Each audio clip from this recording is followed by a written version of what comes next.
enfim, é um dos maiores, né, ou talvez um dos mais renomados aí, doutrinadores nessa área de teoria geral do Estado, né? Então, ele tem vários livros. Enfim, eu tentei me estruturar aí na classificação dele, muito embora, se vocês jogarem aí em outros, vocês vão ver algumas variações. Mas, enfim, o mais importante, né, o entendimento em si, o Bonavides traz aí para a gente, é isso que a gente vai ver, né? Então, a gente vai ver, e hoje é uma aula, vamos dizer assim, eu não digo decoreba, né, porque a gente está aqui para entender e compreender cada uma dessas formas, mas são várias classificações, né, ali, e aí no PowerPoint, a gente vai chegar até lá, mas no último PowerPoint eu tentei sintetizar aí, eu joguei, no Google e achei uma síntese aí, um mapa mental bem interessante aí, só para trazer né, um resumo, mas a gente chega nesse final aqui, que é o 13º slide, né? Vamos um por um, né, trazendo aí essas classificações. Bom, a gente começa com uma classificação que a gente fala em forma de Estado. É como que esse Estado se organiza internamente, né? Então, vejam, forma de Estado, ele não é como se governa, porque isso vai ser a forma de governo, a gente vai ver mais na frente. E também não vai ser o regime de governo. Então, forma de Estado como vai levar a um aspecto muito mais de organização territorial, vamos dizer assim, né, de compreensão dos poderes em cima desse território, né? Então, a gente não está trazendo, na questão da forma do Estado, nessa classificação chamada forma de Estado, a gente não está trazendo a questão de como se governa, né, e sim como que aquele território está identificado, né, com esse ente criado pelo direito, né, um ente criado por uma norma jurídica, um ente abstrato, né, não tem pele e osso como uma pessoa física, é uma pessoa jurídica, né, então como é que esse Estado, como é que essa entidade, ela está aí organizada quase que geograficamente, né, territorialmente, esse o foco, né, quando a gente fala em forma de Estado. E aí nós temos duas classificações, né, nós temos os estados simples e os estados compostos. Os estados compostos, a gente vai ver que que ele deriva em outras três formas nos próximos slides, né? Então, nós temos aí essa questão com relação à forma de Estado. Primeiro, o Estado simples, Estado unitário. É o mais fácil, é o mais tranquilo de se entender, né? E aí tem o conceito nesse slide. O Estado unitário é aquele que apresenta uma organização política singular, um único governo que vai atuar sobre todo o território, né? Então, sem divisões internas, tem essa separação, né, que já antecipando, que nós temos no Brasil, por exemplo, de estados e municípios. Não, um estado é um chefe de estado, e aí não importa, né, se é um rei, se é um presidente, se é um tirano, enfim, e a gente está falando nessa questão da jurisdição, né, da questão geográfica. Então, porque a gente pode ter um Estado unitário, republicano, democrático, né, um regime político presidencialista. Então, veja, são classificações que se somam, né, elas não são excludentes, são várias classificações aí que a gente tem. Então, o Estado unitário é aquilo, é um território, um governo, um que manda, né, então é o mais fácil de se compreender e é geralmente aquele que a gente verifica em territórios menores, né, em países pequenos, aí, em que justifica-se, né, você ter um único mandatário ali na frente, mandando o país sem precisar uma divisão. Isso, geralmente, não acontece em países grandes. Por quê? Né? Vejam, vamos pegar o exemplo do Brasil. O presidente da República, né, nem imagina, talvez nunca tenha ouvido falar, existe no Paraná, né, um município, por exemplo, chamado Malé, né? Malé, Paulo Frontin, União da Vitória, né, enfim, talvez ele nunca tenha ouvido falar. Como é que o presidente da República, né, imaginando que é um Estado único, um Estado unitário, ele vai saber o que a população ali daquela região do Sudeste Paranaense precisa, né? Quais são os problemas ali socioeconômicos, qual é a economia, né? O que precisa ser incentivado ali, o que não precisa. Veja, no Estado unitário, se é uma única coisa, não vai saber, né? Vão ser traçadas políticas globais e aí a região ali ela acaba sendo preterida, ela acaba sendo ignorada, né? Então, vejam, em estados cujo território é maior, a gente sempre vai ter, via de regra, em um estado composto, ou seja, o poder ou a divisão administrativa, vai ocorrer uma divisão administrativa, né? Cada um com sua competência territorial, a gente já vê mais para frente. Mas esses estados compostos, né, ou seja, existe uma divisão, eles não são unicamente nesse modelo que nós temos, que é o Estado federado. Existem outros dois. Um deles é a tal da união pessoal, né? Então, vejam, a união pessoal é uma situação em que, em razão da descendência, né, em razão aí da linha sucessória, pode acontecer, né, de um só príncipe, né, um só rei acabar sendo aí o rei de dois territórios diferentes, né? Então existia aí na Idade Média, né, no século XVI, XVII, era absolutamente comum, né, que os, os príncipes, né, eles casavam-se com princesas de outros países, então podia acontecer aí essa unificação, essa união pessoal, simplesmente porque ele herdou, né, herdou aí por uma transição sucessória, ele herdou dois estados. Aquilo, a união pessoal, ela não tem nenhum planejamento, não tem nenhum nenhuma vontade política de união. Na verdade, simplesmente a coisa acontece em razão da sucessão, e aí, obviamente, a gente tem aí como regime padrão desse tipo de Estado a monarquia, né? Porque é a sucessão hereditária aí, né? A lógica da monarquia é essa, né? Sempre o primogênito assume aí a chefia de Estado. Então, nós temos aí essa característica que, historicamente, né, existiu aí na idade do século XVI até o século XIX, né, era comum isso daí. Então, aquilo é casual, é fortuita, decorre aí de uma mera coincidência de ordem sucessória, né, de herdeiro. É também algo transitório, né, porque sobrevindo aí mais herdeiros, pode trazer aí uma divisão novamente, né? E não tem aí fundamento jurídico, né? É algo que simplesmente acontece. Então nós temos essa primeira roupagem aí possível, né, de um estado composto, ou seja, dividido, né? Imagine um território aí dividido por, né, ou dois reis ou dois territórios com um rei só. Então, nós temos a união pessoal. Além da união pessoal, nós temos a união real, né? A união real é uma espécie de federação, mas é uma federação não juridicamente com essa roupagem. Na verdade, são estados que se unem, né? E aí fazem acordos, fazem tratados, fazem aí acordos com um objetivo em específico, né? Então vejam que a União Real, ela juridicamente mantém as divisões de cada estado de origem, mas em razão de um objetivo comum, eles acabam se unindo, né? Então vejam, aqui as definições que a gente vê nesse slide. Não cria um novo estado, né? Ele simplesmente une esforços. E o exemplo mais clássico que a gente tem com isso é a questão da guerra, né? Vamos imaginar aí dois países que sejam bem próximos, culturalmente, economicamente, tudo mais, de repente vem uma ameaça de outro continente em caso de guerra. Vejam, né?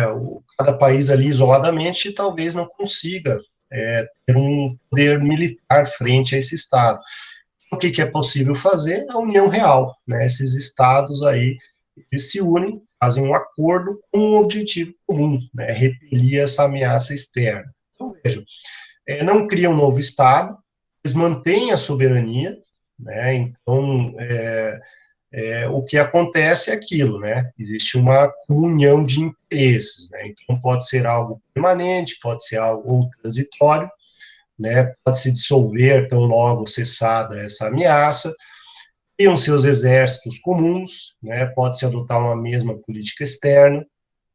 Então, vejam, né, nós temos essa união real, que é, né, de certa forma, e vocês vão estudar isso em algum momento do curso, né, vocês estão começando agora, mas essa união real aqui, ela é um dos passos, por exemplo, para a formação de blocos econômicos, né, então vamos pegar o exemplo da União Europeia, ela passa por uma formatação bastante próxima dessa ideia de união real, né, a união real aí, ela é uma das etapas, na verdade, quando vocês forem estudar blocos econômicos, né, em alguma disciplina aí do curso, geralmente em direito internacional público, vocês vão ver que existem várias etapas, né, a primeira delas é a negociação, tudo mais, uma segunda etapa é essa união real, é a comunhão de esforços, uma terceira etapa é a adoção de moeda comum, é a adoção aí de livre trânsito, né, livre tráfego, e uma última etapa seria a unificação integral, né, em que cada país aí praticamente não teria mais soberania, todo mundo estaria submetido a uma única ordem. Veja, esses passos, né, de formação de bloco econômico estão aqui identificados, né, por essa forma de Estado, né, a união real aí com um objetivo comum. Nesse caso, né, vamos pegar o exemplo da União Europeia, é a questão econômica e social, né, desenvolvimento econômico e social, em que, né, nós temos o nosso exemplo aqui, que é o Mercosul, né, que vai de mal a pior, né, está mais para ser encerrado do que para evoluir algo nesse sentido de união real, né, mas enfim, nós temos os estados compostos com essa formatação de união real. E nós temos a terceira formatação, que é o Estado Federal, né, o Estado Federal, que é o Estado brasileiro, né, então o Estado brasileiro é o Estado, é a República Federativa do Brasil, né, então nós temos esse modelo, essa roupagem, e essa roupagem ela surge lá nos Estados Unidos, né, então a independência americana lá, os estados, né, confederados, enfim, entraram em guerra lá, contra a União lá nos Estados Unidos, a Guerra Civil Americana, e eles tiveram um êxito aí nesse modelo, né, de formatação de um Estado federado. Então, nos Estados Unidos, formatado, né, a divisão lá dos estados, ela teve origem nas 13 colônias vitoriosas, né, que foram contra, né, o domínio inglês lá, que tinha a União, né, enfim. Então, vejam, esses estados, né, essas colônias, essas regiões, elas mantiveram a sua independência, né, a sua autonomia. Então, vejam, como é que funciona o Estado Federal? Nós temos uma entidade superior, nós temos um ente global, vamos dizer assim, que vai abranger todo aquele território, que vai ter a função de coordenar, organizar esses poderes ou essas descentralizações que vão aí gerir o seu território específico, né? Então, cada estado, no caso lá dos Estados Unidos eram as colônias, né, que viraram os estados, aqui no Brasil são os estados, cada um detém aí toda a auto-organização e auto-administração. Então, vejam, é um país só, é um estado só, mas esse estado ele é repartido, né, ele é repartido a melhor administrar. Então, ele é descentralizado, aí ele tem uma repartição, uma divisão política para facilitar a organização. Mas esses estados membros, né, no caso do Brasil, Paraná, Santa Catarina, enfim, todos os estados, eles não têm soberania, né? Então, vejam só, não são estados soberanos. O estado do Paraná não tem soberania, ele é submisso a uma ordem geral que é a Constituição. Então, vejam, tem auto-organização, o estado do Paraná se organiza politicamente, tem orçamento próprio, tem regras próprias de aplicação de recursos, tem prioridades próprias, tem autoadministração, né? A gente elege um governador, a gente elege estados, a gente faz tudo isso daí, mas ele não é soberano, ele é submisso a uma ordem maior, que é, no nosso caso, é a Constituição Federal aí, né, que compõe e organiza, estrutura todo esse Estado, né? Então, vejam que esse Estado federal, esse Estado, né, federado, ele vai ser dividido, né, em Estados-membros. No Brasil, a gente tem uma peculiaridade, não existe, por exemplo, lá nos Estados Unidos. No Brasil, também se reconhece como um ente federado o município. Então, no Brasil, aqui, nós temos a União, os estados e o município, os municípios, né? Os estados, o Distrito Federal, ele é uma soma de estado e município, né? Ele também aparece como um ente federado, mas há três ordens na prática, né? A União, como a entidade superior e que organiza todo o país, né? É aquele que detém aí essa competência de organizar, tem prerrogativas específicas, né, para organizar. Abaixo da União, nós temos os Estados federados e os municípios, né? Vejam que os municípios são reconhecidos aí dentro do Pacto Federativo Brasileiro como entes federados, ou seja, o município também tem autonomia, tem auto-organização, né? Então, a gente também elege prefeitos, vereadores, os municípios também têm orçamentos próprios, recursos próprios, políticas próprias, né? Então, vejam que nós temos uma grande mistura nesse nosso país, nesse Estado federado, né? E como é que isso se resolve?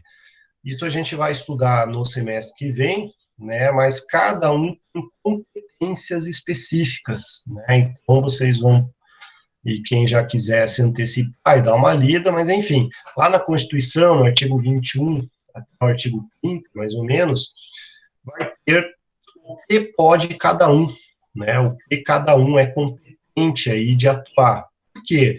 Porque precisa ter uma organização, né? O Estado brasileiro, a nossa federação, ela é classificada como cooperativa, né? Ou seja, município, estados e União têm que caminhar no mesmo sentido, né? Não é um competindo contra o outro, não é um querendo tirar vantagem do. A teoria, né, da nossa Constituição exige uma cooperação, né? Cooperação, e essa cooperação vai colocar o quê? Algumas competências, algumas atribuições, elas são específicas da União, outras dos estados, outras dos municípios, né? Então, veja, aí é um outro cuidado, né? Sempre que a gente fala no direito de competência, né, e aí é um vocabulário específico jurídico, né? Muito cuidado aí, porque no mundo comum lá fora, muitas vezes a gente fala que uma pessoa é incompetente porque ela é fraquinha, porque ela não sabe, porque, enfim, no direito não tem nada a ver com isso, né? Competência significa ter atribuição, né? Ter autorização ou não para fazer, né? Então é isso que é assim que, né, a gente tem que entender essa palavra competência aqui, cuidar para não, né, não usar ela de forma pejorativa, como existe aí, né, fora do universo jurídico. Enfim, né, um exemplo muito claro aí que a gente teve agora bem recente, e quem fez o primeiro semestre aí comigo, eu explorei bastante, né, essa questão, a gente viu na TV a questão da pandemia, né? Veja, nós temos três ordens de competências. Aí veio a União dizendo que o comércio, né, as atividades essenciais, não sei o quê, elas têm que funcionar, né? E os estados e os municípios falaram assim, não, mas aqui o coronavírus está no seu auge, tal, aqui não tem condições de abrir. Aí virou uma disputa entre União, estados e municípios, porque dentro da competência, né, não ficou exatamente claro quem manda na questão da saúde, se é a União, os estados ou os municípios. Aí foi o STF, e o STF falou que isso daí é de competência dos estados-membros, né, os estados federados, e no âmbito local dos municípios, né, ou seja, tirou a força, né, ou tirou essa competência da União de que aquilo que a União dispõe sobre saúde pública deve ser obedecido por estados e municípios. Não, né? O que o STF falou, não. Quem manda é o estado e o município, o âmbito local. A União pode estabelecer diretrizes gerais e tudo mais, mas, né, o caráter obrigatório é determinado aí pelo Estado. E aí deu aquela confusão, né, ou até hoje dá uma certa confusão, especialmente para quem atua aí, né, como empresário, aquela situação, né, da vida, mas a União, por meio de um decreto do presidente, diz que eu posso abrir meu negócio. O Estado do Paraná diz que eu posso abrir com restrições, mas o município de Curitiba diz que eu não posso abrir. Né? E aí, né? Eu obedeço quem nessa história toda? Eu sigo a União, sigo o Estado, sigo o município? O STF falou, né, nessa questão, quem manda, né, é o município no âmbito local, o Estado, dentro do seu Estado, a União só estabelece as diretrizes gerais. Né? Então, vejam que vale a ordem local, porque, né, dentro dessa repartição de competências, existe uma competência que a gente chama comum, que aparece aqui, em que alguns assuntos são tratados por todos, dentro do seu território, dentro da sua localidade, né? E aí o município, por ser o mais próximo, ele acaba tendo preferência nessa história toda. Enfim, essa história de Estado federal, Estado federado, ela é muito boa no sentido de permitir uma aproximação com o povo, estar mais próximo da localidade, tudo, mas né, do outro lado existem sérios problemas de organização, de a questão tributária, ela é muito criticada aí em cima desse pacto federativo e tudo mais, né? Então vejam que a teoria ela é muito bonita, mas na prática sempre tem dúvidas, sempre há confusões, né? Sempre há aí questões a serem resolvidas. E quem resolve é o nosso judiciário, né? O judiciário existe também para isso, né? Para dar a melhor interpretação de determinado dispositivo. Então, essas são as formas de Estado que nós temos. Deixa eu ver se ninguém me fez pergunta aqui por escrito. Não, tudo certo. Bom, pessoal, está tudo certo essa primeira parte. Então, essas são as formas de Estado. Né? Então, nós temos os estados simples e compostos. Dentro dos compostos, nós temos união pessoal, união real e o nosso Estado federal. Bom, primeira classificação. Segunda classificação, forma de governo. Né? Forma de governo. A forma de governo relaciona-se aí ao modo, né, pelo qual vai ser governado, né? Enfim, como é que vai ser conduzida a parte política, né? Como é que a pessoa exerce, como é que é exercitado esse poder político, né? Então nós temos, né, aquela questão da monarquia, da república e da aristocracia. Existe uma outra classificação que é o sistema de governo, né? Então eu acabei nem colocando, deixa eu ver se eu coloquei, não, nem coloquei. Existe o sistema de governo, que vai trazer, né, a monarquia, o parlamentarismo e o presidencialismo. Né? Então, a gente não. São classificações próximas, né? E por isso que eu disse: tem autor que vai chamar isso de forma de governo, outro de regime de governo, outro de sistema político, enfim. Né? Aí a gente busca o autor que acha mais legal, né, ou mais completo, no nosso caso aqui. Aqui eu estou falando de forma de governo, dentro dessa classificação Paulo Bonavi, né, que vai trazer monarquia, república ou aristocracia. Bom, começando pela monarquia, né, a monarquia vem naquele sentido, né, de rei, né, de uma família que vai governar o país de forma vitalícia, né, centralizada na pessoa do rei, que passa para o filho, né, então é a realeza aí que vai governar, né, que vai trazer... Igual na Inglaterra. Oi, oi, Igual na Inglaterra. oi, Manassés, pode falar. Isso. A Inglaterra ela tem um regime híbrido, vamos dizer assim, que a monarquia lá na Inglaterra ela é muito mais simbólica do que realmente política, né? Então, quem manda lá na Inglaterra é o parlamentarismo, é o parlamento europeu é representado pelo primeiro-ministro, né? Então, a realeza lá na Inglaterra, de certa maneira, vira um órgão simbólico, né? Que eles não exercem efetivamente aí o poder político, né? Basicamente, a monarquia na Inglaterra é uma herança aí da Idade Média, onde efetivamente exercia-se esse poder por meio do rei, né? Então a coisa foi evoluindo, foi evoluindo, foi evoluindo, e eles mantiveram, né, toda aquela tradição, toda aquela pompa lá que eles têm, mas enfim, quem manda na Inglaterra é o parlamento, né? E aí o chefe do parlamento é o primeiro-ministro, né? Aquele cara que pegou Covid lá, cara, esqueci o nome dele, cabelo todo arrumado, loiro, assim, mas enfim, é o primeiro-ministro lá da Inglaterra. A monarquia existe, lá existe, né, mas com uma situação mais simbólica.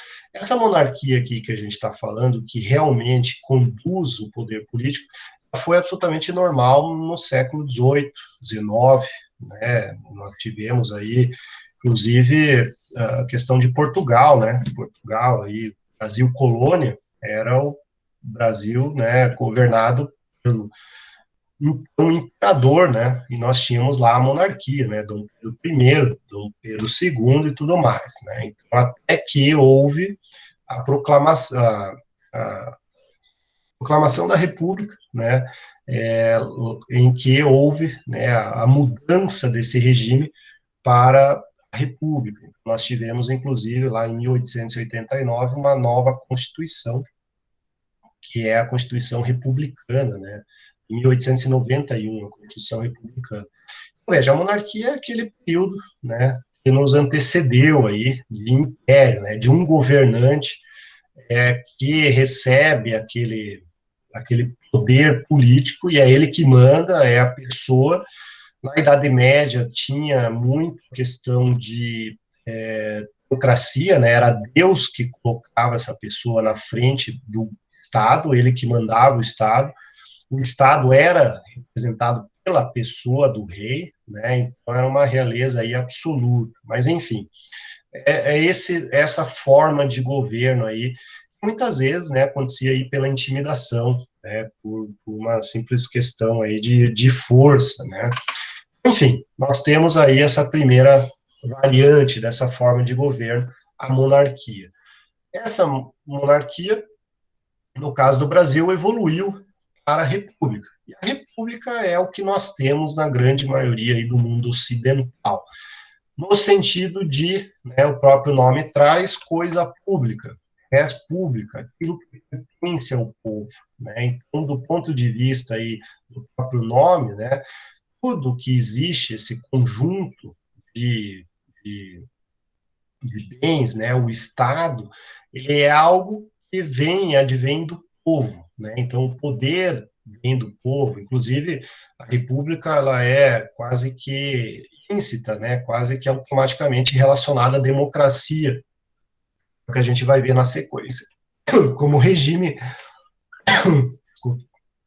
um regime de governo, né? Então, veja, a República é uma forma de governo que não é vitalícia, e são preenchidos aí periodicamente conforme a vontade do povo, né, manifestada aí por eleições, né? Então, a essência da República não está exatamente na questão da eleição. Até eu trago o exemplo aqui, porque há monarquias que são eletivas, né? O Vaticano, lá com a questão do Papa, mas no fato de que seus cargos políticos não são vitalícios, né? Então é periódico, o poder é periódico, e a pessoa que vai advir esse poder é um representante do povo né, eleito, no caso do Brasil, de forma democrática. Né? Então, aquilo tem que ser, né, o que vai caracterizar um governo republicano é que ele é eletivo, né, não é hereditário, não é imposto,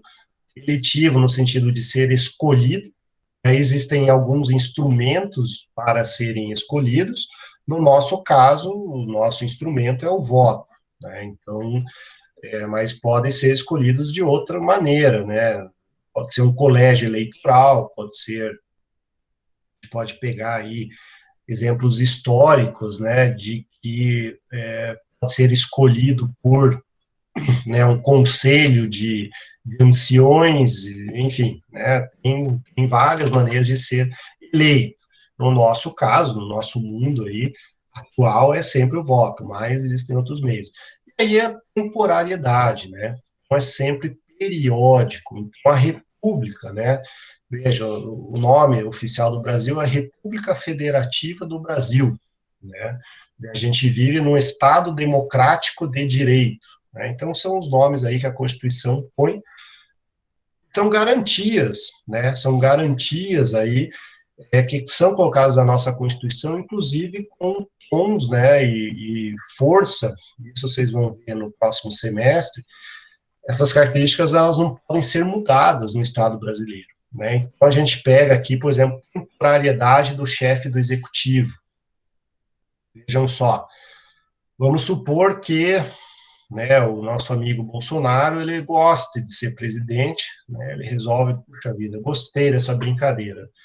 Então, como ele só pode ser reeleito uma vez, então ele né, chega lá no segundo mandato e tal, ele resolve, puxa vida, né, agora acabou meu mandato, eu gostaria de ser mais tempo presidente. Ele vai lá e propõe uma alteração na Constituição da República, falando, né, e sugerindo que o presidente, né, ele pode ser reeleito sem limitação de vezes, né, então ele pode ser reeleito 85 vezes, né, enquanto que a população vota nele. Como é o caso de alguns países aí, né, então nós temos países que adotam essa ideia. Mas veja, a nossa Constituição não permite isso, né, a gente tem um traço característico da nossa Constituição essa temporariedade, ou seja, o chefe do executivo ele tem que ser alterado periodicamente e não somente mantido, né? Então, mas o povo está reelegendo, está reelegendo. Afeta essa característica principal aí, que é, né, a temporalidade. Precisa ter uma alternatividade, né, uma alternância de pessoas, né, nesse cargo de chefe do executivo, que é o nosso caso. Então, veja, o que caracteriza a República é ser eletivo e ser temporário aí, né, ele ter um prazo para depois que entra um prazo para sair. Bom, uma última forma de governo é a questão da aristocracia, né? Então, o governo dos melhores, dos sábios e tudo mais.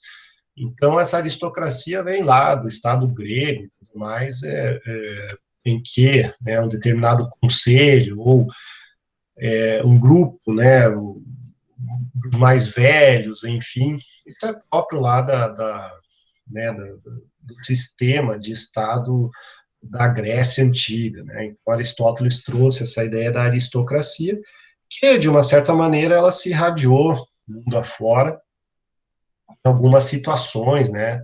Alguns territórios eram governados aí por pessoas que eram nomeadas, né? Geralmente de linhagem nobre, né? Então, tem os nobres, tem os donos das terras e tudo mais, eles acabavam assumindo, né, o governo de um determinado território. Né? Então, historicamente, a gente tem o governo né, dos mais ricos, né, os mais sábios, enfim. A aristocracia surge aí com o terceiro modelo, mais para registros históricos, né, do que propriamente dito hoje. Né? Hoje não vemos mais esse modelo.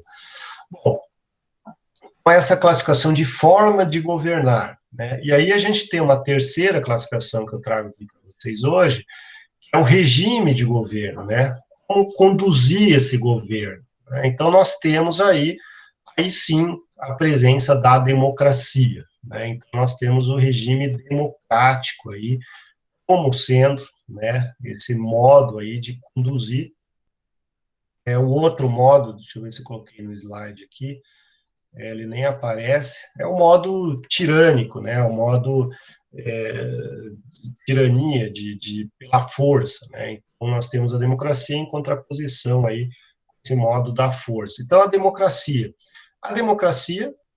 que é o que pauta aí o nosso mundo, né, o nosso mundo ocidental, em específico o Brasil, ela tem algumas variações também, né, ela não é única. Então, nós temos a democracia direta, essa primeira que se apresenta aqui, em que aquela em que nós não teríamos representantes, né? Então, vamos imaginar que qualquer projeto de lei ou qualquer questão levada à discussão, né, qualquer ponto aí a ser discutido, todo mundo ia até o parlamento e manifesta a sua vontade, né? Então, imagine aí que estão discutindo se a verba da educação pode ser distribuída para a segurança pública. Aí todo mundo vai lá no Congresso e dá seu voto, né? Então, essa é a democracia direta. Aí, óbvio, a maioria seria vencedora. Porque, vejam, essa ideia da democracia direta, ela é muito boa, né? Ela efetivamente coloca o cidadão aí como participante direto, né, da condução das decisões do Brasil. Só que não tem como, né? Faticamente, né, em termos práticos, é impossível qualquer questão você querer que todo mundo se manifeste. Então, o que acontece? A democracia direta, ela existe, ela é presente, mas em situações menores, né? Em situações diminutas, aí, com população pequena. Aí a gente até conseguiria tocar essa ideia de democracia direta. Mas, né, questões práticas, ela é inviável, né? Então, qual que é o modelo que acaba preponderando? Democracia representativa. Christian? Oi, pode falar. Oi, Christian. Leandro, nessa democracia direta, o referendo e o plebiscito não seriam um exemplo? Isso, são formas que, né, até eu vou pegar aqui embaixo, né, aqui aparece plebiscito, referendo, são as duas formas do brasileiro atuar, né, diretamente. A gente pode incluir, inclusive, audiências públicas em algumas situações. Então, a democracia indireta, ela é prestigiada, né, só que não é o regime preponderante no Brasil, né, mas a gente tem ferramentas, sim, de participação popular, né, e aí o referendo e plebiscito, só que ele de certa maneira,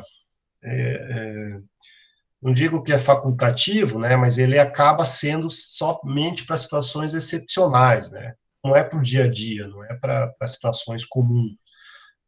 Vamos pegar um exemplo aí, nós tivemos um plebiscito, acho que no ano de 2002, 2001, quando se votou o Estatuto do Desarmamento, né, o governo lá da época queria saber se a população era a favor ou contra o desarmamento, em 2005, enfim, já faz algum tempo. Então, todo mundo foi às urnas para votar, né, se todo mundo podia ter ou não arma em casa.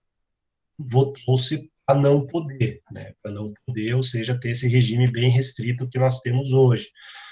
Voltando na história, em 93, né, quando vocês ainda estavam aí pensando em ser concebidos, né, enfim, já faz alguns anos, mas eu me lembro que eu ia na escola e, na época, teve um referendo para a gente votar se a gente não, né, porque eu era menos de 16 anos na época, mas a população brasileira, para votar se gostaria aí do regime político, monarquia, parlamentarismo, presidencialismo, né? Então todo mundo foi para as urnas aí para votar também e acabou prevalecendo o presidencialismo que tem até hoje. Enfim, nós tivemos, né, algumas ferramentas, mas elas são bem restritas, né, bem restritas aí, situações bem excepcionais. Nós temos essa democracia representativa, ou seja, a gente elege algumas pessoas, né, que vão até o Congresso e vão falar por nós, né, então são os famosos políticos aí que a gente elege. E no Estado brasileiro a gente tem toda aquela universalidade, né, de político, então tem o chefe do executivo, tem o legislativo, e aí na parte da União nós temos deputados, senadores, temos governadores, temos deputados estaduais, temos prefeitos e temos os vereadores, né? Então vejam que eles são todos legitimados pelo nosso voto, e aí eles vão lá e conduzem, né? Eles falam com a gente, ou deveriam falar pela gente, né? Infelizmente, a maioria deles falam por eles mesmos, interesses deles próprios e, enfim, né? Só lembro do povo aí quando é para pagar churrasco na época de eleição. Mas, na teoria, eles estão lá falando pela gente, né? A gente está dando lá um mandato, né? O nome é o mandato, a gente está... Vocês vão evoluir isso no direito, mas, vejam, o nome mandato, lá no Código Civil, é como se a gente estivesse dando uma procuração, né? Então, é aquilo, você quer entrar com um processo judicial, você assina uma procuração para o teu advogado conduzir o processo por você, mas é o teu nome que está lá. Esse é o sentido do voto, né? A gente está dando um mandato para essa população política falar por nós lá, né? E aí a gente vê essa maravilha que é o nosso poder legislativo. Mas, enfim, né? A teoria é muito bonita, mas de certa forma, tem que reconhecer que é necessário ter aí esse tipo de representante, não tem como todo mundo participar. Existem modelos diferentes disso também, né? No nosso caso, é uma representação direta, né? A gente elege a pessoa, né, do presidente, a gente elege a pessoa do governador, diferente, por exemplo, que é nos Estados Unidos, né? Nos Estados Unidos, eles votam lá por legenda. Aí é o partido que vai indicar quem é a pessoa, né? É um pouco diferente desse nosso modelo, que é a representação direta. Aí é uma representação indireta. É como se você votasse num partido e aí o partido dirá quem é a pessoa, né? Você não escolhe a pessoa, você escolhe o partido. Então, temos essa democracia. E existe um terceiro modelo, que representa a democracia semidireta, né? Então, que é aqui, né, e aí o Leandro falou, quando existe a possibilidade de uma intervenção direta, né, dos governados em certas deliberações. E aí aqui, pegando pelos livros, né, pegando as várias acepções, existem várias ferramentas, né, em que existe a democracia representativa, mas existem as ferramentas de intervenção. Então, né, nós temos a questão do plebiscito. Qual é o conceito de plebiscito? É uma consulta prévia, né? Plebiscito, primeiro se consulta a população, se a população aprova, vai lá e faz, né, por exemplo, o projeto de lei. Ao referendo, que é outra ferramenta, é um mecanismo inverso, né? Então, o referendo, o governo faz, aprova, e pergunta para a gente se a gente concorda com aquilo que ele já aprovou. Então, você referenda aquilo que já foi feito, né? Então, é uma outra forma de atuação aí, direta da população. Outra situação, iniciativa popular, são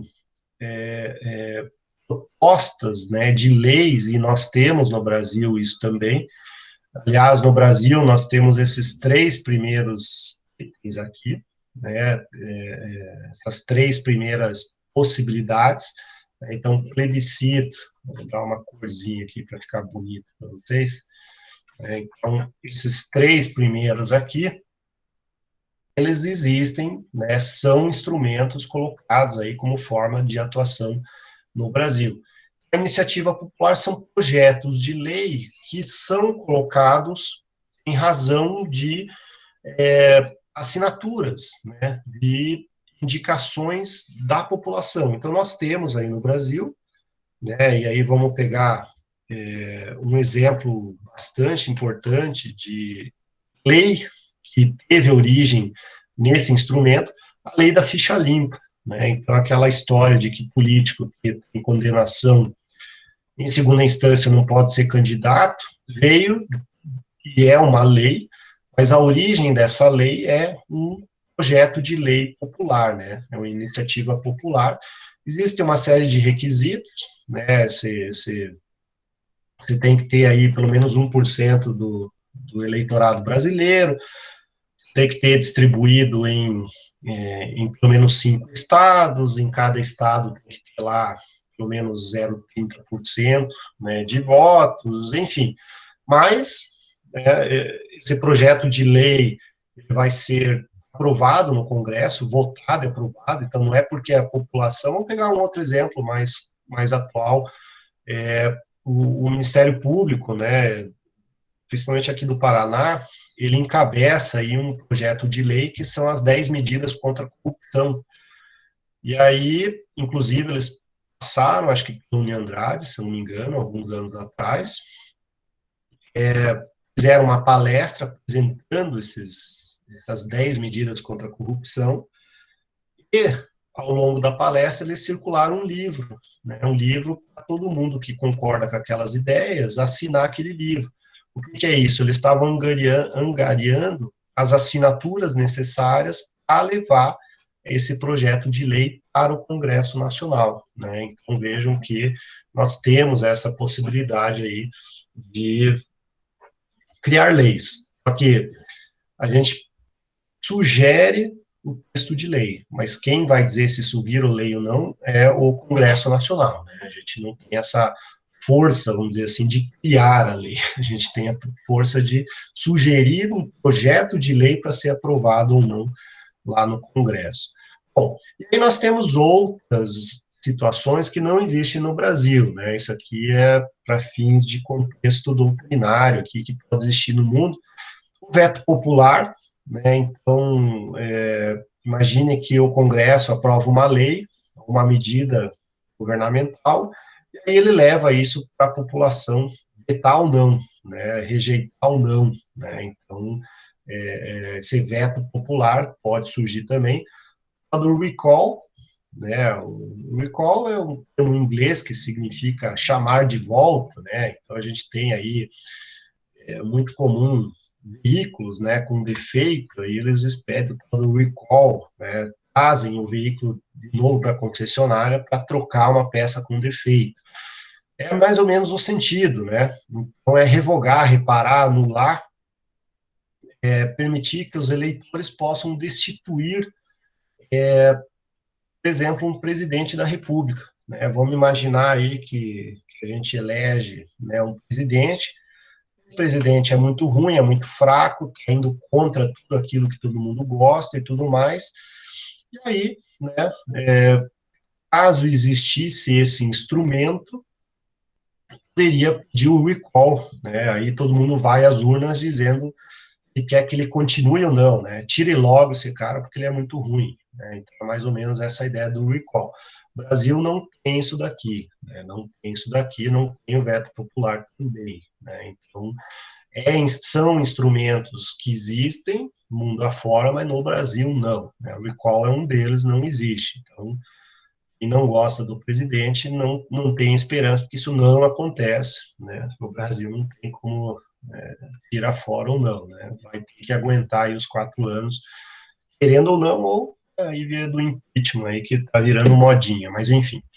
E o último, né, instrumento que é possível é o mandato imperativo, é um vínculo aí que liga, o mandato é a ideia de procuração, né, é o sentido de você dar essa autorização, mas já que você deu essa autorização, você poderia rescindir, né? Você poderia revogar esse mandato, né? Essa representação que você deu. Muito perto aqui do recall, né? Só acaba mudando o nome, a situação, mas eles são institutos aí que são bem parecidos, né? São institutos que se confundem muitas vezes, né? Então, nós temos essas hipóteses, essas ideias, né, de participação direta da população dentro do regime de governo, né? Então, né, a gente tem aí essas características no Brasil, né? Como é que nós temos o Brasil? Lá, artigo 14 da Constituição, né, falando o seguinte, né, a soberania popular será exercida pelo sufrágio universal. Então, veja, né, alguns conceitos aqui,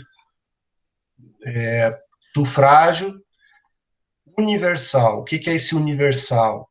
Universal no sentido de que todo mundo pode votar. Rico, pobre, gordo, magro, homem, mulher, advogado, não advogado, enfim, todo mundo pode votar, desde que, né, esteja aí habilitado. Então, a gente tem aí a idade mínima e uma idade máxima, né, a idade máxima acaba sendo facultativa.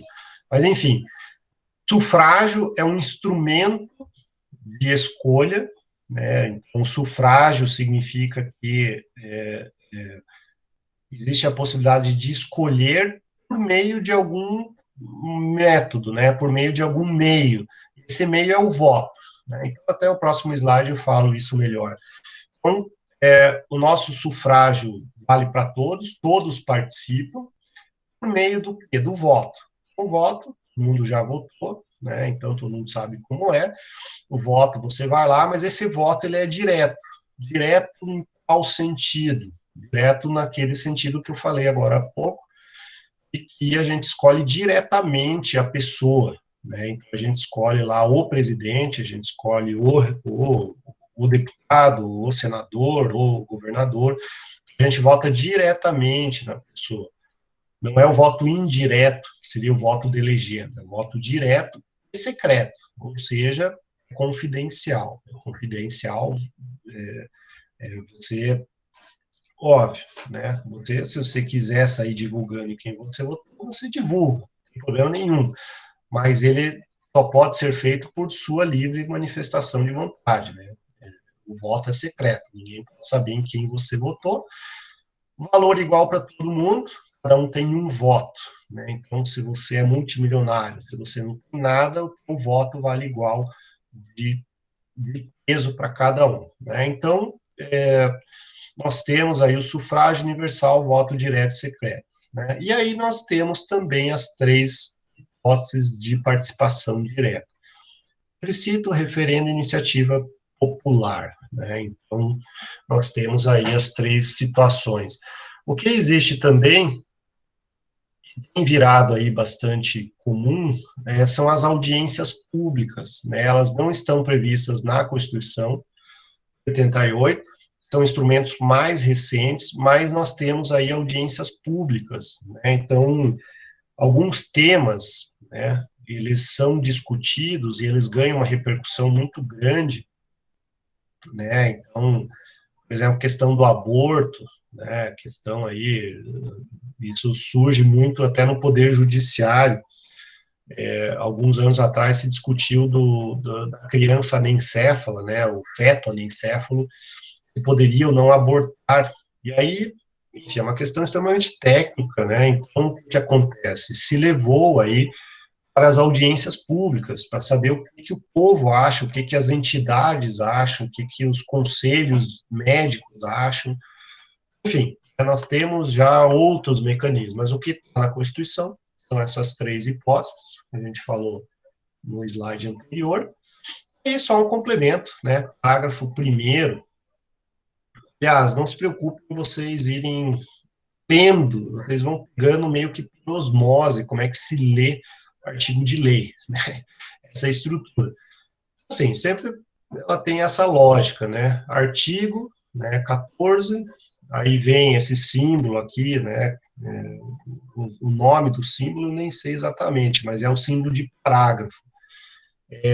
Quando aparece isso aqui é parágrafo, primeiro, né? Aqui o primeiro, e aí embaixo, né, e esses, quando vem em algarismos romanos, a gente fala de incisos, né? Então, artigo 14, inciso 1º, inciso 2º, inciso 3º. parágrafo primeiro, ou seja, embaixo desse parágrafo nós temos duas hipóteses, o inciso primeiro e o inciso segundo. E no inciso segundo nós temos três outras hipóteses, é a linha A, B e C, né? Então a linha A, B e C. Enfim, não se descabelem com isso daí, especialmente os que estão começando agora, né? A gente vai falando, vocês vão pegando isso meio que por osmose, mas quem, né, tiver interesse e tudo mais, existe uma lei complementar que estrutura tudo isso daí, né? Então, é uma lei complementar número 95 de 98, que vai dizer, né, como que deve ser, vai trazer lá o parágrafo, vai estar lá o inciso, vai estar lá a linha, vai estar lá tudo isso, né? Então, enfim, é só título de curiosidade, né? Aqui, para o primeiro, segundo período, a gente vai falando e não se preocupe em gravar essas coisas. Bom, só complementando, né, o voto, né, falando aqui desse voto, né, o voto é o quê? Obrigatório para maior de 18 e facultativo para quem? Analfabeto, maior de 70 e maior de 16 e menos de 18, né? Então, as situações aí que a gente já conhece de certa maneira, né, que analfabeto mais de 70 e 16 até 18 é facultativo, né? Ah, qual é o outro requisito? Aí vocês vão ter os requisitos lá da Justiça Eleitoral, né? Que o CPF tem que estar válido, que o título de eleitor tem que estar válido, você tem que estar, né, por exemplo, com a biometria cadastrada na última eleição, tinha que ter biometria, você não conseguia votar. Enfim, isso são requisitos operacionais, né? Os requisitos legais estão colocados aí na Constituição. E aqui, né, a gente evoluir aquilo que eu mencionei, né, sufrágio e voto, né? Então vejam que o que é o sufrágio, né? É o processo de seleção daqueles que terão direito a votar, né? Então o sufrágio diz quem terá direito ao voto. E aí o voto é um instrumento, né? Quanto ao voto, nada mais é do que um instrumento para exercer o direito de deliberação aí dos candidatos.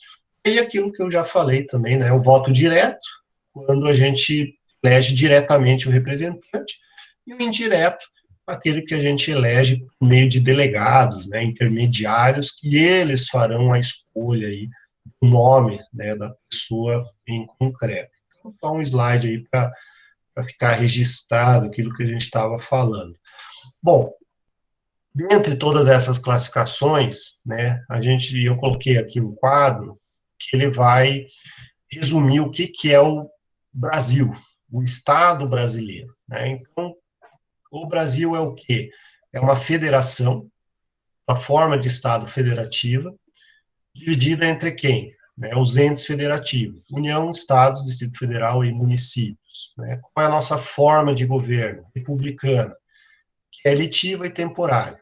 Né? Então, e responsabilidade fiscal aí também resulta, né, desse conceito. Então, é republicano, regime de governo democrático, poder é do povo, e um sistema de governo presidencialista. Né? Então, a gente tem executivo e legislativo independentes aí, diferente do parlamentarismo, em que se fundem, né, o executivo e o legislativo, aí, de certa maneira. Então, esse é o quadro aqui que resume o Estado brasileiro, né, todas essas classificações aí. A gente não falou de sistema de governo, só dos outros aqui. Aí, por fim, aqui eu achei no Google, achei interessante, é um quadrinho aí para fixar, né, conteúdo, enfim, para vocês poderem ter aí um quadrinho, né, hoje em dia todo mundo gosta de desenho colorido, eu coloquei um desenho colorido para vocês aí, com rosinha, com azulzinho, com verde, né, então tem para todos os gostos aí, né, com figurinhas, enfim, né, eu sei que o povo gosta de apostila colorida, então, enfim, só para vocês terem aí mais né, um resumão, vamos dizer assim, né, ou tecnicamente falando, aqui é um mapa mental. Né, então, aquela coisa, você está em cima da hora, precisa estudar para uma prova, correndo, e você não tem tempo de ler tudo, você fica vendo esses mapas mentais aí, tem um monte no Google. O direito é extremamente interessante, quando a gente precisa fazer esse tipo esse tipo de memorização, né? Porque isso aqui, de certa maneira, tem que memorizar, né? Forma de Estado, forma de governo, regime político, sistema de governo, enfim. Uma provinha da OAB é muito simples, né? É muito fácil ficar misturando esses conceitos. Então, aqui acaba sendo um resumão para vocês terem aí do que a gente falou hoje, né? Então, com isso, a gente vai, né, encerrar aí essa parte de Estado, sabendo que existem várias variantes de Estado, né, que não se confundem aí com forma de governo, nem regime político, nem nada disso. A partir da semana que vem, a gente faz um passo além e a gente vai começar a falar desses estados, né, do Estado regulamentado por uma Constituição, né? Então, a gente vai ver as origens históricas disso. Uma coisa é o Estado que é regulado pelo direito. O direito pode ou não ser uma Constituição escrita, né? Pode ou não ser uma Constituição. A gente vai ver esse Estado constitucional, né? Ou, né, falando aí com outro nome, o constitucionalismo, né? Que é esse texto máximo que a gente tem até hoje aqui. E aí a gente vai ver a evolução dessa noção específica da Constituição nas próximas aulas. Mas isso vai ser assunto para os próximos encontros. Bom, vamos ver o que o Erasmo, vamos ver as perguntas aqui, porque eu não vejo, quando eu estou lá no slide, eu não vejo. Isso seria democracia representativa ou não? Bom, aí eu não sei mais qual é o contexto da pergunta, mas enfim, né, o Brasil é uma democracia representativa com participação popular, né? Então, dá para dizer que é uma classificação aqui, né? Democracia semidireta, mas com bastante restrições à participação direta da população. Bom, professor, mas para os cargos de vereador, deputado, de voto por legenda. Pode, né? Você pode, se você anular o voto, ou votar em branco, né? Enfim, mas a ideia é que a gente pode votar diretamente, e é a grande regra, né? Existe aí a possibilidade, mas a regra é que a gente pode ir direto no candidato. Bom, pessoal, então, não sei se alguém tem uma pergunta, não sei se alguém tem um questionamento, lembrando, né, e não esqueçam, a perguntinha de vocês já está aberta aqui, né, vamos ver se alguém já respondeu. Ó, eles já responderam, não vou clicar aqui, não vou abrir, porque senão vocês vão ver se acertaram ou não, né, mas está aqui, ó, questionário, abriu hoje, agora há pouco, e vai valer até quinta-feira, 23h59, tá? Então, não esqueçam de responder essa perguntinha aqui do questionário, lembrando que ela vale a frequência e vale também aí um percentual de nota, tá? Bom, se não tiverem mais perguntas, se não tiverem mais questionamentos, por hoje, a aula é isso. Tudo certo, então? Então, beleza, pessoal, muito obrigado, né? Espero que semana que vem a gente passe menos frio, né? Mas, enfim, tá tudo certo, né? Estamos sobrevivendo. Então, grande abraço a todos e semana que vem a gente volta aí. Valeu, um abraço.